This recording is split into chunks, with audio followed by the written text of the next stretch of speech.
வைகுண்ட ஏகாதசி என்றால் என்ன? மார்கழி மாதத்தில் வர்ற வளர்பிறை 11ஆம் நாள் தான் வைகுண்ட ஏகாதசின்னு கொண்டாடப்படுதுங்க. வைணவர்கள் தாம் வழிபடும் திருமாலோட இருப்பிடமாக கருதுகிற வைகுண்டத்தோட கதவுகள் இன்னைக்கு ஒரு நாள் திறக்கப்படுதா நம்புகிறாங்க.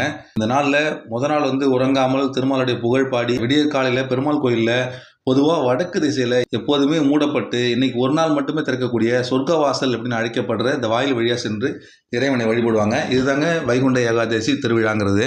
மாதம் மாதம் வர அனைத்து ஏகாதசி நாட்கள்லையும் விரதம் இருந்து அதற்கான பலனை பெறுவதை விட வைகுண்ட ஏகாதசி அன்னைக்கு ஒரே நாள் விரதம் இருந்தாலே அதற்கான பலன்கள் அனைத்தும் கிடைக்குங்கிறது தாங்க விஷ்ணு புராணத்தில் சொல்லப்பட்டிருக்கு. ஸ்ரீரங்கம் அரங்கநாதர் கோவிலையும் திருவல்லிக்கேணி பார்த்தசாரதி கோவிலையும் மிக மிக சிறப்பாக கொண்டாடப்படுது. திருமலையிலையும் இந்த வைகுண்ட ஏகாதசி திருவிழா சொர்க்கவாசல்னு சொல்லாமல் இந்த இடத்துக்கு பேர் வைகுண்ட துவாரம்னு சொல்கிறாங்க. இந்த வருடம் இந்த வைகுண்ட ஏகாதசி திருவிழா ஜனவரி மாதம் 10ஆம் தேதி, அதாவது இன்னைக்கு காலையில் சொர்க்கவாசல் திறக்க போகிறாங்க. பெருமாளின் இருப்பிடமான வைகுண்டத்தை அடையிறதுக்கு நாமும் இந்த சொர்க்கவாசலை இன்னைக்கு பிரவேசிக்கலாம்.